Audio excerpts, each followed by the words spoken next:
मी आदेश बांदेकर आपल्या सगळ्यांचं मनापासून स्वागत करतो. आपल्या सर्वांना अक्षय तृतीयेच्या खूप खूप शुभेच्छा. अक्षय तृतीया 3.5 मुहूर्तांपैकी एक मुहूर्त, अत्यंत महत्त्वाचा असा हा मुहूर्त. आणि या मुहूर्ताच्या बाबतीत एक आख्यायिका प्रचलित आहे.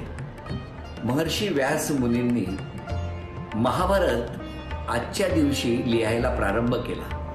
आणि अर्थात महर्षी व्यास मुनींनी महाभारत सांगितलं आणि गणपती बाप्पांनी ते लिहिलं.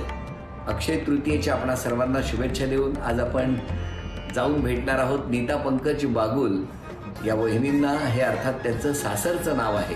त्या वहिनींचं माहेरचं नाव नीता रामचंद्र विस्पुदे. धुळे या ठिकाणी आता आपण पोहोचणार आहोत.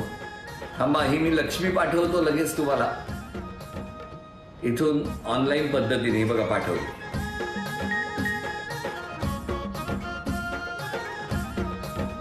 वहिनी घ्या, उखाणा घ्या. आकाशातले चंद्रतारे कशाला पाहू मी निरखून, पंकजरावांसारखा हिरा घेतलाय मी पारखून. मग पंकजराव, तुम्ही पण काय उखाणा वगैरे तयार केलाय का आज अक्षय तृतीयेच्या निमित्त? उखाणा वगैरे तर घेत नाही मी, परंतु ती जीवनात आल्यानंतर माझ्या जीवनाची भरभराट झाली त्या निमित्ताने एक शब्दात सांगायचे मी गाण्याच्या स्वरूपात मी सांगू शकेल. अरे वा, आवडेल. मेरी खुशियां ही ना बाटे, मेरे गम भी सहना चाहे, देखे ना ख्वाब वो महलों के, मेरे दिल में रहना चाहे, मेरे दिल में रहना चाहे, ऐसा ही रूप ख्यालों में था जैसा मैंने सोचा था, हाँ तुम बिल्कुल वैसी हो जैसा मैंने सोचा था. वा वा वा वा वा वा, किती मस्त. मला सांगा, किती वर्ष झाली हो लग्नाला? 18 वर्ष पूर्ण झाली. पण 18 वर्ष चंद्रासारखाच स्वभाव आहे की मध्ये मध्ये सूर्यासारखा चटके देणारा पण स्वभाव आहे? नाही, आता सगळी कसं आहे, कधी कधी तापड आहे, कधी प्रेमळ आहे, कधी समजूतदारपणा, सगळंच मिश्रण आहे. बरं, आधी वहिनी ओळख करून द्या सगळ्यांची. सर, हे माझे मिस्टर आहेत. नमस्कार. हे माझे मावस जेठ आहेत. नमस्कार. नमस्कार. हे माझे जाऊबाई आहेत. नमस्कार. आणि या ननदबाई आहेत माझ्या. हो. आणि माहेरी कोण कोण आहे? सर, माझा भाऊ आहे. नमस्कार. नमस्कार. भाऊजाई आहे. नमस्कार. आई वडील आहेत. पाठीमागे माझी आई आहे. नमस्कार. आणि बहीण आहे. अरे वा, नमस्कार. सगळ्यांची ओळख झाली. वहिनी, मला तुम्हाला आता विचारायचं आहे, तुमचं बालपण सगळं कुठे गेलं? सर, माझं माहेर नाशिकला आहे आणि नाशिकलाच आमचं म्हणजे सगळं बालपण माझं तिथेच गेले. तर आहे माहेरी भरपूर अशा गोष्टी होत्या, मस्ती होती, भावंडांमध्ये प्रेम पण तेवढंच होतं. काही छोट्या मोठ्या गोष्टी पण बऱ्याच घडल्या आहेत. म्हणजे जसं आम्ही त्यांना खेळणं किंवा मग मारामारी पण तेवढीच व्हायची. सगळ्यात जास्त खोट्याळ मीच होती. आता भावालाच विचारतो. दादा सांगा, तुम्ही आता बहीण कशी होती तुमच्या लहानपणी? स्वभाव कसा होता? बहीण आमची खोडकर होती आणि थोडा तिचा स्वभाव रागीट होता, पण तेवढीच ती प्रेमळ पण होती. आणि मी कधी चुकलो तर बहीण मला खूप सपोर्टेड, मला सांभाळून घ्यायची. त्यानंतर घरातली बहिणी माझी ताई खूप लाडकी होती आई बाबांची. आणि बऱ्याचशा गोष्टी ज्या असतील तिला हट्टामुळे तिला सगळ्या गोष्टी मिळत होत्या. आणि त्यामुळे म्हणजे मला कुठेतरी थोडं थांबावं लागत होतं. म्हणजे हट्टीपणा असल्याचा, हट्टी स्वभाव असल्याचे फायदे खूप आहेत ना? हो. लगेच वस्तू मागितलेली वस्तू लगेच मिळते. तुम्ही किती भावंड दादा? आम्ही तीन बहिणी मला आणि मी एकटा. तुम्ही कुठे राहता आता? आम्ही नाशिकमध्येच असतो. बरं, लहान बहिणीचं काय, कसं बॉन्डिंग होतं बहिणी बरोबर, ताई बरोबर? माझी ताई म्हणजे माझ्यासाठी आईप्रमाणेच आहे ती. आणि माझे जिजाजी पण खूप चांगले आहेत. खूप म्हणजे समजून घेणारे. दोघं जण माझ्या आई बाबांसारखेच आहे अगदी. आई बाबा काय करायचे? पप्पा माझे रिटायर आहेत, एसटी महामंडळमध्ये होते ते, आता रिटायर आहेत. आणि आई माझी हाऊसवाईफ. बरं. आई सांगा, मुली लहान असताना एवढी मुलं तुमची सगळी, भाऊ एकच, त्याचे बिचाऱ्याचे लाड कमी झाले असं त्याचं म्हणणं आहे. तर आता मला सांगा, कसा आहे स्वभाव आई? म्हणजे त्याचे भरपूर लाड झाले. तो एकटा असल्यामुळे त्याला कधी काही कोणते कशीच कमी नाही पडलं. त्याचं MCM पर्यंत शिक्षण केलं आहे. तर लहान पोरगी तिचेवाले जे मिस्टर आहेत त्यांचं कपड्याचा होलसेल बिझनेस आहे. जावई जास्त चांगले हो, आहेत एकदम मुलीपेक्षा. देव माणूस, एकदम म्हणजे पोरींपेक्षा मी जावयावर जास्त प्रेम करते. पहिल्यापासून मला जावई फार आवडतात. खूप मस्त. बाबांचं काय म्हणणं आहे? बाबा बोला. माझी सर्वात लाडकी मुलगी होती. 3 मुली आणि 1 मुलगा. सर्वात जास्त लाड म्हणजे नीताची झालेली. तिला मी अजूनही बाळच नव्हती. तिला माझं कधीच तिला नीता नावाने हाक मारली नाही आजपर्यंत. बरं वहिनी, आता वहिनी बोलणार आहेत. म्हणजे कोण? ताई, तुमच्या वहिनी नंदेबद्दल काय बोलतायत ते ऐकायचंय आम्हाला. नंदेचा सहवास 3 वर्ष झाले फक्त येऊन, पण त्या 3 वर्षात एकदाही असं वाटलं नाही की त्या माझ्या ननंदबाई आहेत. त्या नेहमी मला मी एकुलती एक मुलगी आहे घरातली माहेरची, पण मला एक बहीण मिळाली नंदेच्या सहवासात. आणि मला 3 नंदा आहेत, पण त्याच्यामध्ये ही सगळ्यात प्रेमळ पण आहे, पण भयानक कडक पण आहेत. जेव्हा बहिणीचं लग्न झालं तुमच्या या ताईचं, तेव्हा तुमच्या मनात नेमक्या काय भावना होत्या? ताईचं जेव्हा लग्न झालं त्यावेळेस एक थोडं दुःख झालं होतं की आम्ही आमचं बालपण एकत्र गेलं होतं. आम्ही सोबत खेळत होतो, मजा मस्ती खूप धमाल करत होतो. पण आज ताई आपल्या सासरी जाणार आहे, त्यानं कुठेतरी मला दुःख होतं की आता ताई आपल्यासोबत म्हणजे ताई आपल्यासोबत नसेल. ती येणार, ती ठराविक म्हणजे सासरून माहेर काही काळानंतर येणार आपल्याला भेटायला वगैरे. पण जे डेली जे रुटीन होतं आपलं, हसणं खेळणं गप्पा गोष्टी धमाल मस्ती सर्व गोष्टी, तर ह्या गोष्टींना कुठेतरी ब्रेक मिळणार होता. तर एक दुःख आणि एक सहल एक मनात होती. आणि एक आनंद पण होता की माझ्या ताईला एक सुंदर असा जोडीदार मिळाला होता आणि जो ताईला सर्व गोष्टी सांभाळून घेणार होता. अरे वा, काय नणंदबाई, कसं ऐकताना कसं वाटतंय नीता वहिनी? खूपच छान वाटतंय. असं आपलं कौतुक करून घ्यायला बरं वाटतं सगळ्यांनाच. नाही, पण केवढं ते मनापासून सगळे माहेरची लोक बोलत होती, पण तरी सुद्धा माहेरच्या लोकांनी तुमच्यापेक्षा जरा जास्त मार्क पंकजींना दिले ना वहिनी, लक्षात ठेवा. तसंच आहे. त्यावरनं मी आईला नेहमी म्हणते की तू अगं माझी आई आहे, यांची आई आहे, असं मला पटतं. पण आता मी जरा भावाला एक आव्हान देणार. म्हणजे आजच्या दिवशी असं म्हणतात, अक्षय तृतीयेला सोनं खरेदी करण्याची एक परंपरा आहे, प्रथा आहे. बऱ्याच जणांचं म्हणणं असतं, मला बघायचंय की आज भाऊ आपल्या बहिणीला सोन्याची नथ मिळवून देणार का अक्षय तृतीयेच्या दिवशी. तुम्हाला एक प्रश्न विचारतो, त्या प्रश्नाचं उत्तर तुम्ही जर दिलं तर तुम्ही आज बहिणीला सोन्याची नथ देणार आहात बक्षीस म्हणून मिळवून. तर चला बघूया तुम्ही बक्षीस मिळवून देणार का. आणि त्यासाठी तुम्हाला एक नातं सांगायचंय. नातं असं आहे, बायकोच्या बहिणीच्या मुलाचे वडील तुमचे कोण? सांगा. बायकोच्या बहिणीच्या मुलाचे वडील तुमचे कोण?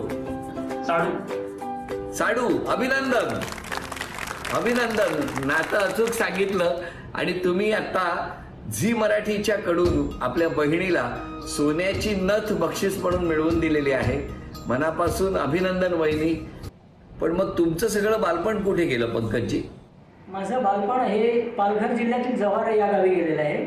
10वी पर्यंतचं शिक्षण माझं जव्हारला झालं. त्यानंतर मग पुढे 11वी 12वी नाशिकला, पुढे चोपड्याला फार्मसीला वगैरे होतो मी. आणि तेव्हापासून मग जवळपास घराच्या बाहेरच आहे मी, असं म्हणावं लागेल. बरं, पण आई बाबा काय करायचे तुमचे? माझ्या वडिलांच्या जवळलाच इलेक्ट्रॉनिक्सचं दुकान होतं आणि ते वॉच रिपेअरिंग करायचे. आणि अजून पण आमचं तिथे दुकान आहेच ऑलरेडी. जाता की नाही तिकडे?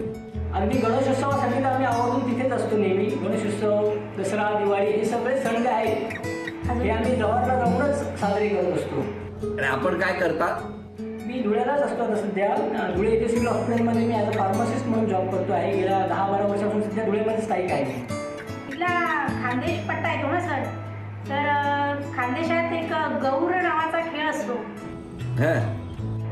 तर लहानपणी आम्ही त्या गौराईसाठी नाशिकहून माझ्या वडिलांचं गाव होतं रनाळा म्हणून, तर तिथे यायचो. तिथे आमचे विविध खेळ व्हायचे आणि ती गौराई आम्ही पाडव्याच्या दिवशी बसवायचो. त्याच्यानंतर तिला रोज खाऊंचा हार करायचो, वेगवेगळ्या फुलांच्या माळी असायच्या आणि मग त्यात फारच गमती जमती पण असायच्या. मग त्याच्यासाठी झोका बांधायचं. जसं ती परंपराच आली इकडची की ज्यावेळेस अक्षय तृतीया असते त्यावेळेस जी सासरी मुलगी असते तिला माहेरी आणतात, तिचं गोड कौतुक करतात. त्यानंतर पुरणाचं आणि आंब्याचं जेवण असतं. पूर्वजांना त्या दिवशी आघाडी टाकली जाते. आणि इकडच्या लोकांची अशी प्रथा पण आहे की जोपर्यंत आघाडी टाकत नाही तोपर्यंत इथले लोक आंबा पण खात नाहीत. आणि याच्यात फार मजा असते. म्हणजे ते मुलींसाठी झोका बांधतात, मग झोक्यावर बसून विविध प्रकारची गाणे म्हणतात. असं बरंच काही काही आहे त्या याचं. आणि त्या अक्षय तृतीया झाल्या म्हणजे अक्षय तृतीयाच्या दिवशी ही गौराई उठते. तर त्या उठण्यासाठी पण आदल्या दिवशी गौराई म्हणजे पार्वती मांडली जाते. म्हणून मग अक्षय तृतीयाच्या आदल्या दिवशी महादेवाची मूर्ती पाटावर आणायचो. त्याच्यानंतर मग ती गौराईला विसर्जनाला नदीवर न्यायचं अक्षय तृतीयाच्या दिवशी. त्यामुळे फार मजा येते. आणि मग त्यात पण असं एक गाणं होतं म्हणजे पारंपरिक. तर म्हणू कसं? म्हणा आवडेल आम्हाला.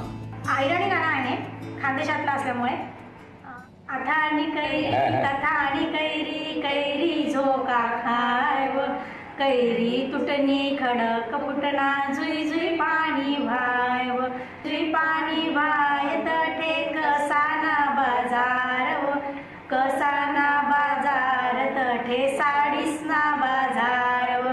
अथानी कैरी तथानी कैरी, कैरी झोका खायव, कैरी तुटणी खडक फुटना, जुई जुई पाणी भायव, जुई जुई पाणी भाय तटे बांगडीसना बाजार, बांगडीसना बाजार तटे बांगडीसना बाजार. अथानी कैरी तथानी कैरी, कैरी झोका घायव, कैरी तुटणी खडक फुटना, जुई जुई पाणी भायव. अरे वा वा वा वा वा वा, किती मस्त. ऐराणी भाषेतलं हे इतकं छान तुम्ही मस्तपैकी गाणं लहानपणीपासून तुमच्या कानावर पडलेलं आज आम्हाला ऐकवल्याबद्दल धन्यवाद वहिनी. पण मग आता पंकजजी तुमचं लग्न कसं जमलं? सर अरेंज मॅरेज आहे आमचं. म्हणजे माझ्या नणंद आणि दीर माझ्या नाशिकला शिकायला होते, त्यांचं पाठीमागेच घर होतं. पण मग सगळ्यांना असं वाटत होतं की लव्ह मॅरेज आहे असं, पण तसं काही नाही आहे, आमचं अरेंज मॅरेज आहे. अजून पण आम्हाला असं विचारतात की नाशिकला तिच्या आईबाबांचे जे घर आहे त्यांच्याच मागे एक्झॅक्टली आमचं एक नाशिकला देखील घर आहे. तर मी तर काही तिथे राहत नव्हतो, बहीण आणि भाऊ शिक्षणासाठी राहत होते तिथे. आणि बहिणीची मैत्रीण होती, त्याच्यामुळे बहिणीला हिचा स्वभाव वगैरे पूर्ण माहिती होतं. म्हणून तिनेच मला फोन करून सांगितलं की ही मला बहिणी म्हणून खूप आवडेल. आणि मग तिनेच आमचं अरेंज करून दिलं आणि पुढे आमचं लग्न झालं. मग ते पाठीमागे बसलेले जेठ त्यांचं काय म्हणणं आहे तुमच्याबद्दल तेही ऐकूया आता. सर्वांनी पण चांगले, सगळ्या गोष्टी छान. खूप छान आहे तिचा स्वभाव, मला एक बहिणीसारखीच एक होती. आणि त्या काय म्हणतायत? आमच्या बहिणी खूप मनमिळाऊ आहे आणि प्रत्येक कार्यक्रमात त्या सहभाग होतात. त्यांना खूप वेगवेगळ्या ऍक्टिव्हिटी वगैरे खूप याची आवड आहे. सगळेच जण भरभरून कौतुक करतायत आज नीता वहिनींचं. बरं, आता मला पंकजजींना विचारायचंय. पंकजजी, तुम्ही आज या सगळ्या आनंदाच्या प्रसंगी इतक्या वर्षाच्या प्रवासात 18 वर्षाचा सहवास, आज क्षमा मागायची असेल तर कोणाची मागालो? कसं असतं, आपण शक्यतो चांगलं वागण्याचा प्रयत्नच करत असतो, पण परिस्थितीनुसार तर कळत न कळत माझे आई वडील, सासू सासरे किंवा आणि सगळे जे कोणी माझ्या संपर्कात येतील, कळत न कळत परिस्थितीनुसार माझ्याकडनं त्यांचं मन दुखावलं गेलं असेल तर खरोखर मी त्यांची दिलगिरी व्यक्त करतो आणि जाहीर क्षमा मागतो. वहिनी तुम्ही? माझं पण तसंच सांगता येईल. माझा स्वभाव चिडचिडा असल्यामुळे जर चुकून कधी सासरच्या सगळ्या मंडळी किंवा मायाच्या सगळ्याच मंडळींना किंवा मैत्रिणी अजून कोणी रिलेटिव्स असतील ज्यांचं मन दुखवलं गेलं असेल कळत न कळत, तर त्यांचे मी खरोखर सॉरी म्हणेल त्यांना मनापासून. आता तुम्हाला मी काही प्रश्न विचारणार, 5 प्रश्न विचारणार. त्या 5 प्रश्नांपैकी 3 प्रश्नांची उत्तरं जर तुम्ही बरोबर दिली तर वहिनींना आज तुम्ही अक्षय तृतीयेच्या दिवशी झी मराठीकडून तन्मणी बक्षीस म्हणून मिळवून देणार आहात. मला बघायचंय तुम्ही बक्षीस मिळवून देणार का. आणि त्यासाठी माझा पहिला प्रश्न आहे की वहिनींना झी मराठीवरील कुठल्या अभिनेत्रीला भेटण्याची इच्छा आहे?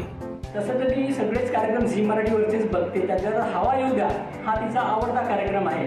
तिला श्रेया पुढे ही खूप आवडती अभिनेत्री असल्यामुळे तिला त्यांना भेटण्याची खूप इच्छा आहे. वा वा वा वा, खरंच. आणि आता पुढचा प्रश्न, तुमच्या घरामध्ये रेफ्रिजरेटर किंवा फ्रीज हा कधी कुठल्या दिवशी विकत घेतला होता? सर, आता योगायोग असाच आहे की आज अक्षय तृतीया आहे आणि जसं मी म्हटलं होतं की अक्षय तृतीया हा 3.5 मुहूर्तांपैकी एक पूर्ण मुहूर्त समजला जातो, तर आम्ही हा रेफ्रिजरेटर पण अक्षय तृतीयाच्या दिवशीच घेतला होता. चला अभिनंदन, 2 प्रश्नांची उत्तरं बरोबर आली. आणि आता तिसरा प्रश्न आहे, मेरी कोम हे नाव कुठल्या खेळाशी संबंधित आहे? मेरी कोम हे नो डाऊट अख्ख्या जगाला माहिती बॉक्सिंगची संदर्भात आहे. अभिनंदन. डॉक्टर प्रकाश बाबा आमटे हा जो चित्रपट आपण सर्वांनी बघितला, त्या चित्रपटात डॉक्टर प्रकाश बाबा आमटे ही व्यक्तिरेखा कोणी साकारली आहे? सर नो डाऊट हा माझा आवडता चित्रपट आहे. श्री नाना पाटेकर यांनी ही अफलातून भूमिका साकार केलेली आहे. 4 पैकी 4 प्रश्नांची उत्तरं बरोबर आली. आणि आता एक छोटंसं कोड आहे तुमच्यासाठी. रांगत रांगत जाते सोबत घरटं घेऊन फिरते, रांगत रांगत जाते सोबत घरटं घेऊन फिरते, नावात जरी असली गाय जिच्या पोटात असतात पाय. कोण? पोटात पाय म्हणजे सर गोगल आहे. अभिनंदन. 5ही प्रश्नांची उत्तरं अगदी अचूक तुम्ही दिली आणि त्यामुळे वहिनींना झी मराठीकडून तन्मणी बक्षीस म्हणून मिळवून दिलेलं आहे अक्षय तृतीयेच्या दिवशी. पंकजजी अभिनंदन. पंकजजी आणि तिकडे भाऊ या दोघांना एक आव्हान द्यायचंय. मला बघायचंय आज कोण पैठणी पटकावून देणार अक्षय तृतीयेच्या दिवशी. म्हणजे पैठणी मिळवून देण्याचा मान कोणाला मिळणार, म्हणजे पंकजजी जिंकणार की तिकडे भाऊ जिंकणार ते मला बघायचंय. त्यासाठी खेळ सोपा आहे. स्क्रीनवरती उलटसुलट अक्षरं येणार आणि त्या अक्षरांमध्ये दडलेल्या वस्तू घेऊन यायच्या. दोघांनी लक्षात ठेवा 1 मिनिटाची वेळ, एका वेळेला 1 वस्तू आणायच्या आणि त्या 1 मिनिटामध्ये सर्वाधिक वस्तू, सर्वात जास्त वस्तू जे कोणी घेऊन येणार ते आज या बहिणींना पैठणी मिळवून देणार आहेत. तर मला बघायचंय भाऊ जिंकून देतोय नाशिकमधून की धुळ्यामधून पंकजजी जिंकून देत आहेत. त्यासाठी स्क्रीनवर ही अक्षरं आली आहेत बघा. जा लवकर घेऊन या.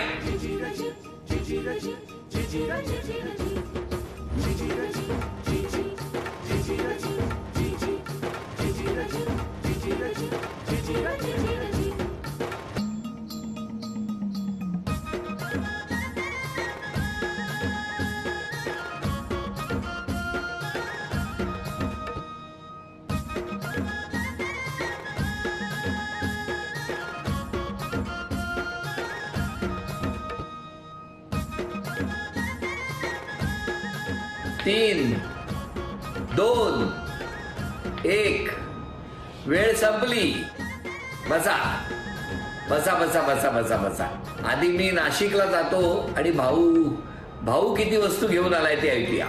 सांगा एक एक वस्तूचं नाव.